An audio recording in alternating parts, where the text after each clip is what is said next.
शुक्लाम्बरधरम् विष्णुम् शशिवर्णम् चतुर्भुजम् प्रसन्नवदनम् ध्यायेत् सर्वविघ्नोपशान्तये व्यासम् वसिष्ठनप्तारम् शक्तेः पौत्रमकल्मषम् पराशरात्मजम् वन्दे शुकतातम् तपोनिधिम् व्यासाय विष्णुरूपाय व्यासरूपाय विष्णवे नमो वै ब्रह्मनिधये वासिष्ठाय नमो नमः अविकाराय शुद्धाय नित्याय परमात्मने सदैकरूपरूपाय विष्णवे सर्वजिष्णवे यस्य स्मरणमात्रेण जन्म संसारबन्धनात् विमुच्यते नमस्तस्मै विष्णवे प्रभविष्णवे ॐ नमो विष्णवे प्रभविष्णवे। श्रीवैशम्पायन उवाच श्रुत्वा धर्मानशेषेण पावनानि च सर्वशः युधिष्ठिरः शान्तनवम् पुनरेवाभ्यभाषत। युधिष्ठिर उवाच किमेकम् दैवतम् लोके किम् वाप्येकम् परायणम् स्तुवन्तः कङ्कमर्चन्तः प्राप्नुयुर्मानवा शुभम् को धर्मः सर्वधर्माणाम् भवतः परमो मतः किम् जपन्मुच्यते जन्तुर्जन्म संसारबन्धनात्। श्रीभीष्म उवाच जगत्प्रभुम् देवदेवमनन्तम् पुरुषोत्तमम् स्तुवन्नाम सहस्रेण पुरुषः सततोत्थितः तमेव चार्चयन् नित्यम् भक्त्या पुरुषमव्ययम् ध्यायन् स्तुवन् नमस्यम् च यजमानस्तमेव च अनादिनिधनम् विष्णुम् सर्वलोकमहेश्वरम् लोकाध्यक्षम् स्तुवन् नित्यम् सर्वदुःखातिगो भवेत् ब्रह्मण्यम् सर्वधर्मज्ञम् लोकानाम् कीर्तिवर्धनम् लोकनाथम् महद्भूतम् सर्वभूतभवोद्भवम् एष मे सर्वधर्माणाम् धर्मोऽधिकतमो मतः यद्भक्त्या पुण्डरीकाक्षम् स्तवैरच्चेन्नरः सदा परमम् यो महत्तेजः परमम् यो महत्तपः परमम् यो महद्ब्रह्म परमम् यः परायणम् पवित्राणाम् पवित्रम् यो मङ्गलानाम् च मङ्गलम् दैवतम् देवतानाम् च भूतानाम् यो व्ययः यतः सर्वाणि भूतानि भवन्त्यादियुगागमे यस्मिंश्च प्रलयम् यान्ति पुनरेव युगक्षये तस्य लोकप्रधानस्य जगन्नाथस्य भूपते विष्णोर्नाम सहस्रम् मे शृणु पापभयापहम् यानि नामानि गौणानि विख्यातानि महात्मनः ऋषिभिः परिगीतानि तानि वक्ष्यामि भूतये ऋषिर्नाम्नाम् सहस्रस्य वेदव्यासो महामुनिः छन्दोऽनुष्टुप् तथा देवो भगवान् देवकीसुतः अमृतांशुद्भवो बीजम् शक्तिर्देवकी नन्दनः त्रिसामाहृदयम् तस्य शान्त्यर्थे विनियुज्यते विष्णुम् जिष्णुम् महाविष्णुम् प्रभविष्णुम् महेश्वरम् अनेकरूपदैत्यान्तम् नमामि पुरुषोत्तमम् अस्य श्रीविष्णोर्दिव्यसहस्रनामस्तोत्रमहामन्त्रस्य श्रीवेदव्यासो भगवान् ऋषिः अनुष्टुप्छन्दः श्रीमहाविष्णुः परमात्मा श्रीमन्नारायणो देवता अमृतांशुद्भवो भानुरिति बीजम् देवकी नन्दन श्रेष्ठेति शक्तिः उद्भवः क्षोभणो देव इति परमो मन्त्रः शङ्खबृन्नन्दकी चक्रीति कीलकम् शार्ङ्गधन्वा गदाधर इत्यस्त्रम् रथाङ्गपाणिरक्षोभ्य इति नेत्रम् त्रिसामासामगः सामेति कवचम् आनन्दम् परब्रह्मेति योनिः ऋतुः सुदर्शनकाल इति दिग्बन्धः श्रीविश्वरूप इति ध्यानम् श्रीमहाविष्णुप्रीत्यर्थे सहस्रनाम जपे विनियोगः ध्यानम् क्षीरोदन्वत्प्रदेशे शुचिमणिविलसत्सैकते मौक्तिकानाम् माला क्लुप्तासनस्थस्फटिकमणिनिभैर्मौक्तिकैर्मण्डिताङ्गः शुभ्रैरभ्रैरदभ्रैरुपरि विरचितैर्मुक्तपीयूषवर्षैः आनन्दीन पुनीयादरिनलिन गदा शङ्खपाणिर्मुकुन्दः भूः पादौ यस्य नाभिर्वियदसुरनिलश्चन्द्रसूर्यौ च नेत्रे कर्णावाशा शिरोद्यौर्मुखमपि दहनो यस्य वास्तेयमब्धिः अन्तस्थम् यस्य विश्वम् सुरनरखगो भोगि गन्धर्व दैत्यैः चित्रम् रम्यते तम् त्रिभुवन वपुषम् विष्णुमीशम् नमामि। ॐ नमो भगवते वासुदेवाय। शान्ताकारम् भुजगशयनम् पद्मनाभम् सुरेशम् विश्वाधारम् गगनसदृशम् मेघवर्णम् शुभाङ्गम् लक्ष्मीकान्तम् कमलनयनम् योगिहृद्ध्यानगम्यम् वन्दे विष्णुम् भवभयहरम् सर्वलोकैकनाथम् मेघश्यामम् पीतकौशेयवासम् श्रीवत्साङ्कम् कौस्तुभोद्भासिताङ्गम् पुण्योपेतम् पुण्डरीकायताक्षम् विष्णुम् वन्दे सर्वलोकैकनाथम् नमः समस्तभूतानामादिभूताय भूभृते अनेकरूपरूपाय विष्णवे प्रभविष्णवे सशङ्खचक्रम् सकिरीटकुण्डलम् सपीतवस्त्रम् सरसीरुभेक्षणम् सहारवक्षस्थलशोभिकौस्तुभम् नमामि विष्णुम् शिरसा चतुर्भुजम् छायायाम् पारिजातस्य हेमसिंहासनोपरि आसीनमम्बुदश्याममायताक्षमलङ्कृतम् चन्द्राननम् चतुर्बाहुम् श्रीवत्साङ्कितवक्षसम् रुक्मिणी सत्यभामाभ्याम् सहितम् कृष्णमाश्रये।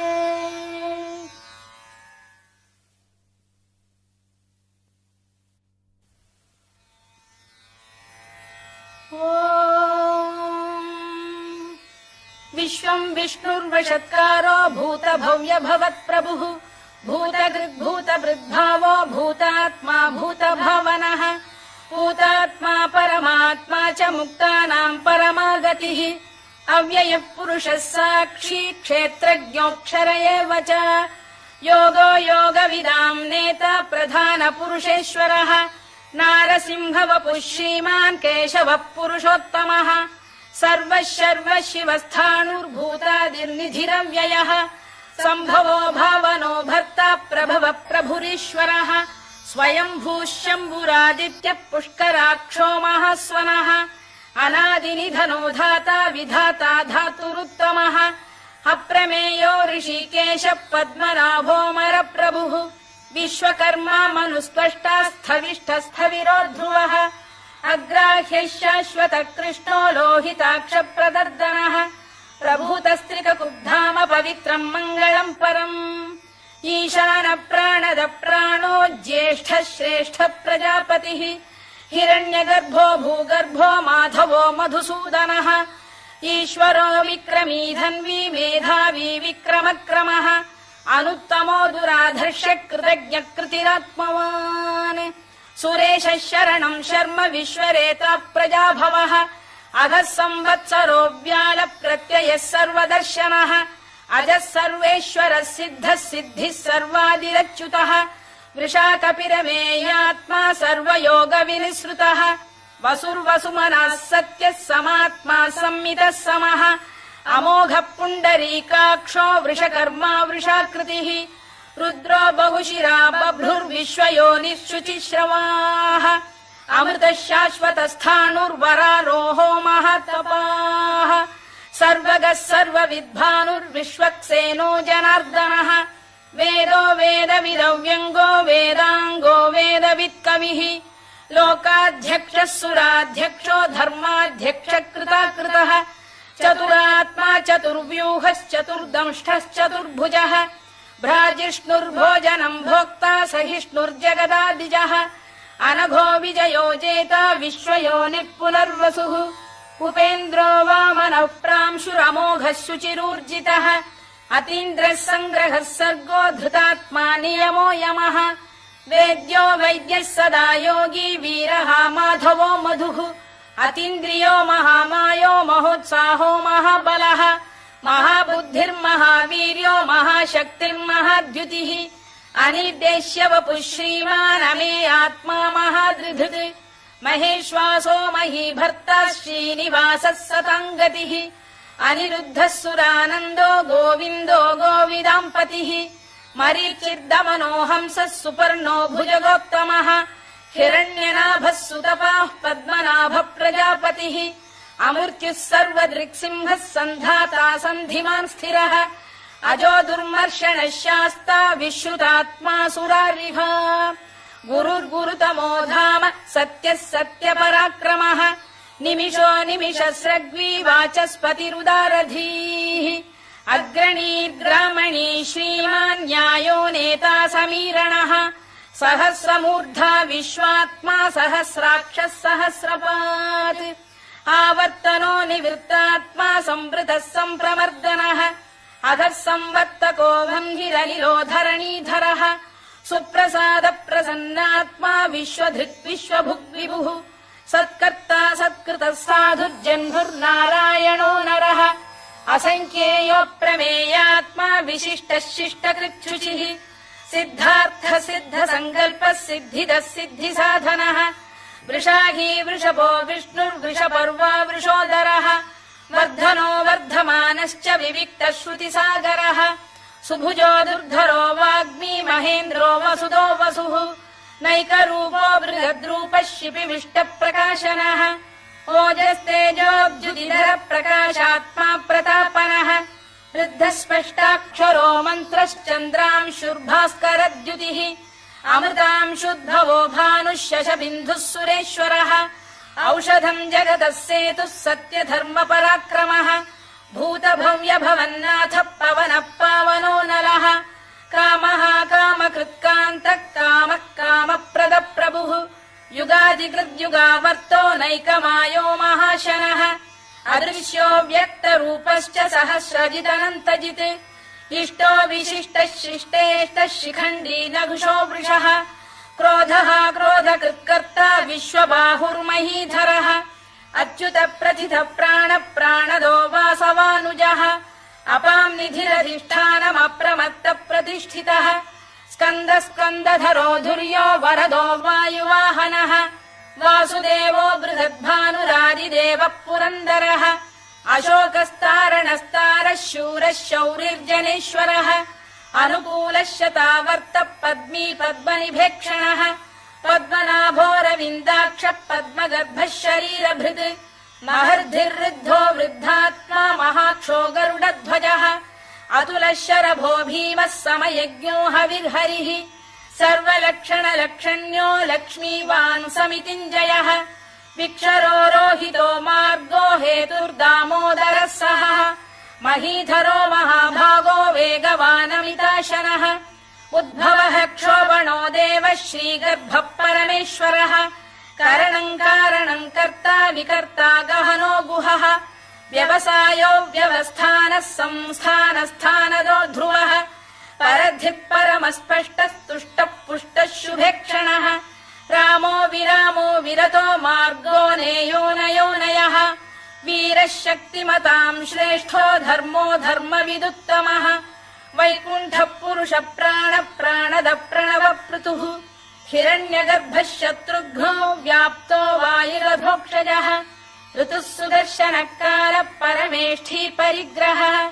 उग्रः संवत्सरो दक्षो विश्रामो विश्वदक्षिणः विस्तारस्थावरस्थाणुः प्रमाणम् बीजमव्ययम् अर्थोऽनर्थो महाकोशो महाभोगो महाधनः अनिर्विण्णस्थविष्ठो भूर्धर्मयूपो महामखः नक्षत्रनेमिर्नक्षत्री क्षमः क्षामः समीहनः यज्ञयुज्यो महेद्यश्च क्रतुः सत्रम् सताम् गतिः सर्वदर्शी विमुक्तात्मा सर्वज्ञो ज्ञानमुत्तमम् सुव्रतः सुमुखः सूक्ष्मः सुघोषः सुखरः सुहृद् मनोहरो जितक्रोधो वीरबाहुर्विदारणः स्वापनः स्ववशो व्यापी नैकात्मा नैककर्मकृत् वत्सरो वत्सलो वत्सी रत्नगर्भो धनेश्वरः धर्मकृद्धर्मकृद्धर्मी सदसक्षरमक्षरम् अभिज्ञाता सहस्रांशुर्विधाता कृतलक्षणः दभस्तिनेमिः सत्तस्तः सिंहो भूतमहेश्वरः आदिदेवो महादेवो देवेशो देवभृद्गुरुः उत्तरो गोपतिर्गोप्ता ज्ञानगम्यः पुरातनः शरीरभूतभृद्भोक्ता कपीन्द्रो भूरि दक्षिणः सोमपो मृतपः सोमः पुरुजित्पुरुषत्तमः विनयो जयः सत्यसन्धो दाशार्हः सात्वताम् पतिः जीवो विनयिता साक्षी मुकुन्दो मितविक्रमः अम्भोनिधिरनन्तात्मा महोदधिशयोऽन्तकः अजो महार्घः स्वाभाव्यो जिता मित्रप्रमोदनः आनन्दो नन्दनो नन्दः सत्यधर्मात्रिविक्रमः महर्षि कपिलाचार्यः कृतज्ञो मेदिनीपतिः त्रिपदस्त्रिदशाध्यक्षो महाशृङ्गकृतान्तकृत् महावराहो गोविन्दः सुषेणः कनकाङ्गनी गुह्यो गभीरो गहनो गुप्तश्चक्रगदाधरः मेधास्वाङ्गो जितः कृष्णो दृढः सङ्कर्षणोच्युतः वरुणो वारुणो वृक्षः पुष्कराक्षो महामनाः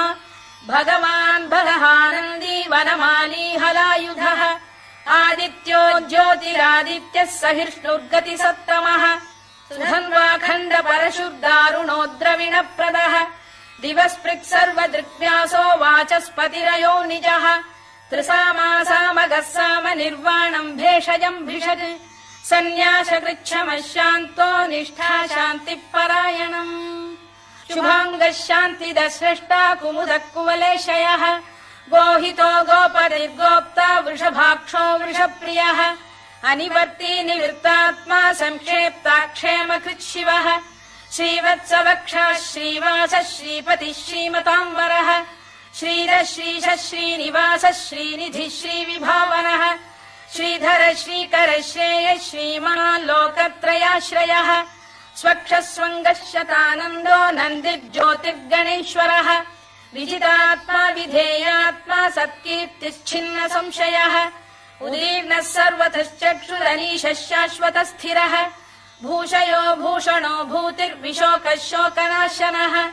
अर्चिष्मानर्चितः कुम्भो विशुद्धात्मा विशोधनः अनिरुद्धो प्रतिरथ प्रद्युम्नो मितविक्रमः कालनेमिनिः वीरः शौरिः शूरजनेश्वरः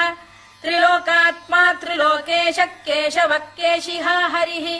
कामदेवः कामपालः कामी कान्तकृतागमः अनिर्देश्य वपुर्विष्णुर्वीरोऽनन्तो धनञ्जयः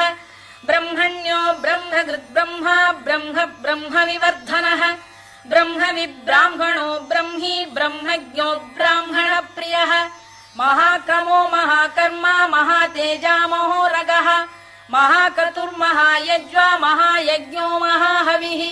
स्तव्यस्तव प्रियस्तोत्रम् स्तुतिस्तोतारणप्रियः पूर्णः पूरयिता पुण्यः पुण्यकीर्तिरनामयः मनोजवस्तीर्थकरो वसुरेता वसुप्रदः वसुप्रदो वासुदेवो वसुर्वसुमनाहविः सद्गतिः सत्कृतिः सत्ता सद्भूतिः सत्परायणः शूरसेनो यदुश्रेष्ठः सन्निवासः सुयामुनः भूतावासो वासुदेवः सर्वासु निलयो नलः दर्पः दर्पदो दृप्तो दुर्धरोऽथा पराजितः विश्वमूर्तिर्महामूर्तिर्दीप्तमूर्तिरमूर्तिमान् अनेकमूर्तिरव्यक्तः शतमूर्तिः शताननः एकोनैकः स वक्र किम् यत्तत्पदमनुत्तमम् लोकबन्धुर्लोकनाथो माधवो भक्तवत्सलः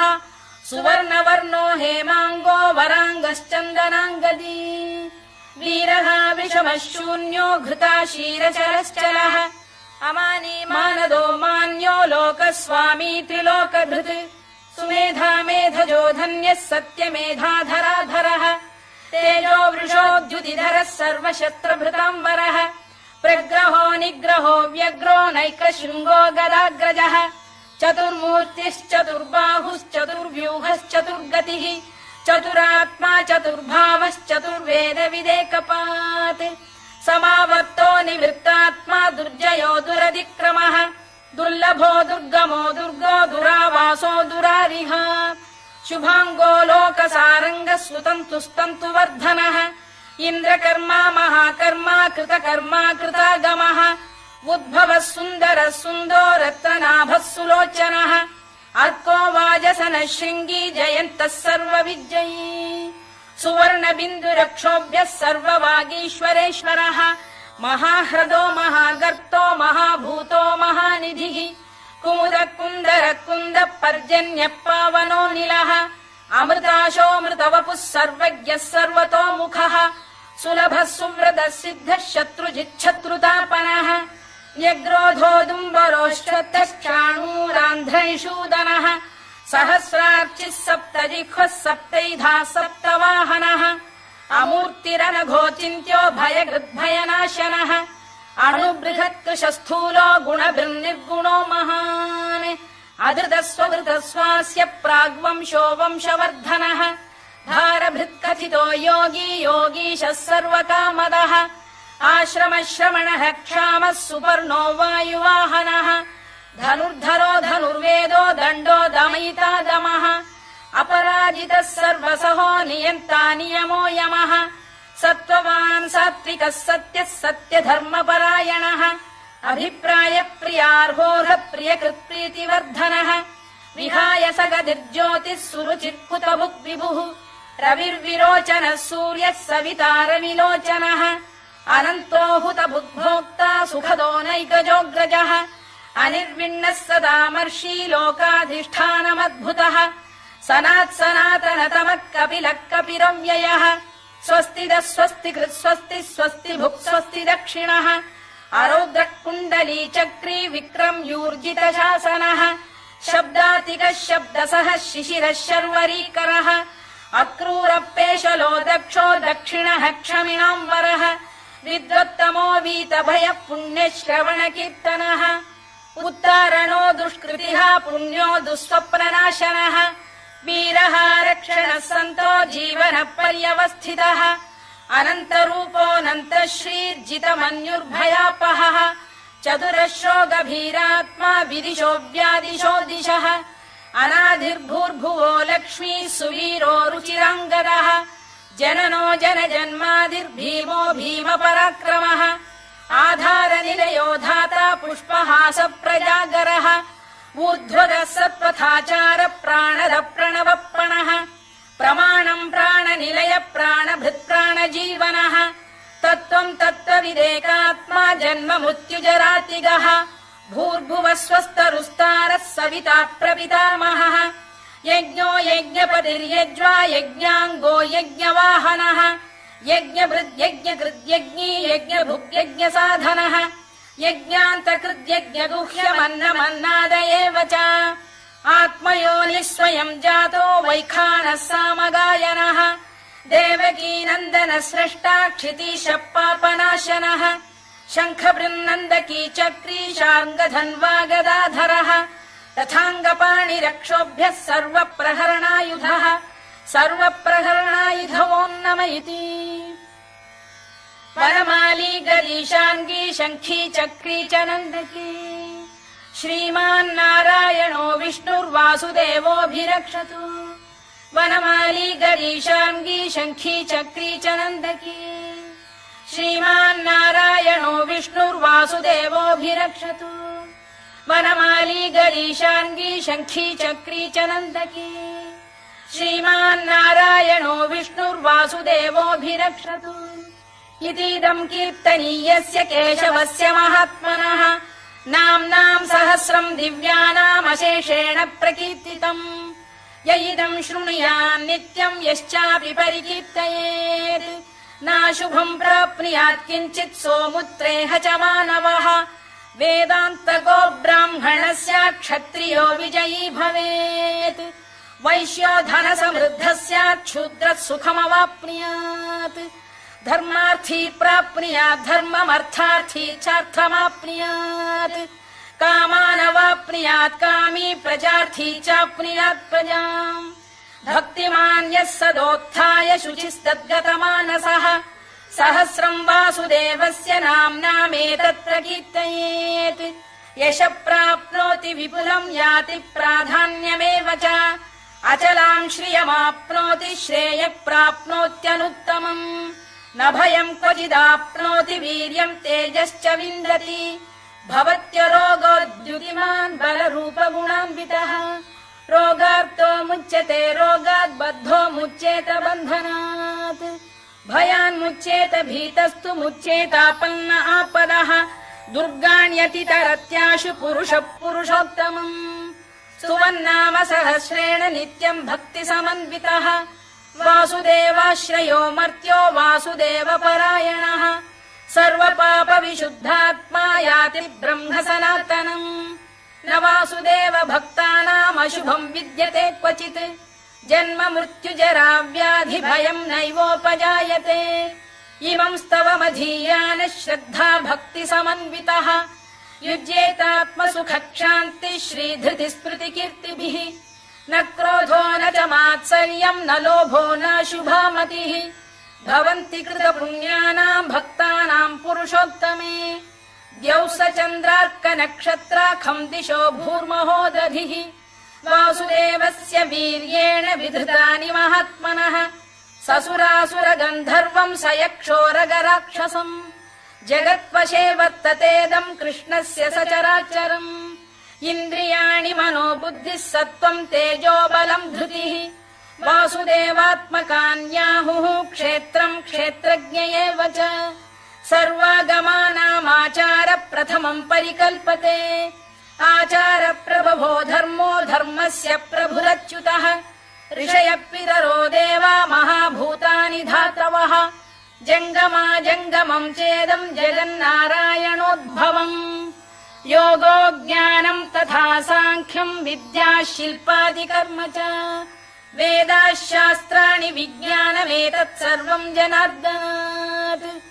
एको विष्णुर्महद्भूतम् पृथग्भूतान्यनेकशः त्रीलोकान् व्याप्य भूतात्मा भुङ्क्ते विश्वभुवव्ययः इमम् स्तवम् भगवतो विष्णोर्व्यासेन कीर्तितम् पठेद्य इच्छेत् पुरुषः श्रेयत् प्राप्तुम् सुखानि च विश्वेश्वरमजम् देवम् जगतः प्रभुमव्ययम् भजन्ति ये पुष्कराक्षम् न ते यान्ति पराभवम् न ते यान्ति पराभवम् ओन्नम इति अर्जुनोवाच पद्मपत्र विशालाक्ष पद्मनाभ सुरोत्तम भक्तानामनुरक्तानाम् त्राता भव जनार्दन श्रीभगवानुवाच यो माम् नाम सहस्रेण स्तोतुमिच्छति पाण्डव सोऽहमेकेन श्लोकेन स्तुत एव न संशयः स्तुत एव न संशयोन्नम इति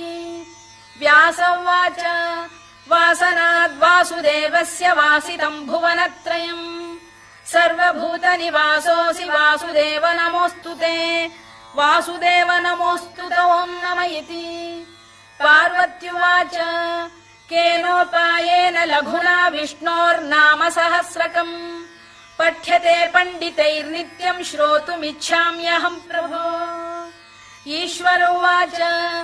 श्रीराम राम रामेति रमे रामे मनोरमे सहस्रनाम तत्तुल्यम् राम नाम वरानने श्रीराम राम रामेति रमे रामे मनोरमे सहस्रनाम तत्तुल्यम् राम नाम वरानने श्रीराम राम रामेति रमे रामे मनोरमे सहस्रनाम तत्तुल्यम् राम नाम वरानने राम नाम वराननमोन्नम इति ब्रह्मोवाच नमोऽस्त्वनन्ताय सहस्रमूर्तये सहस्रपादाक्षि शिरोरुबाहवे सहस्रनाम्ने पुरुषाय शाश्वते सहस्रकोटियुगधारिणे नमः सहस्रकोटियुगधारिणे नम ओन्नम इति सञ्जय उवाच यत्र योगेश्वर कृष्णो यत्र पार्थो धनुर्धरः तत्र श्रीर्विजयो भूतिर्ध्रुवानीतिर्मतिर्मम श्रीभगवानुवाच अनन्याश्चिन्तयन्तो मां ये जनाः पर्युपासते तेषाम् नित्याभियुक्तानां योगक्षेमम् वहाम्यहम् परित्राणाय साधूनां विनाशाय च दुष्कृताम् धर्म संस्थापनार्थाय सम्भवामि युगे युगे आर्ता विषण्णाः शिथिलाश्च भीता घोरेषु च व्याधिषु वर्तमानाः संकीर्त्य नारायण शब्दमात्रम् विमुक्त दुःखाः सुखिनो भवन्तु कायेन वाचा मनसेन्द्रियैर्वा बुद्ध्यात्मना वा प्रकृते स्वभावात् करोमि यद्यत् सकलम् परस्मै नारायणायेति समर्पयामि।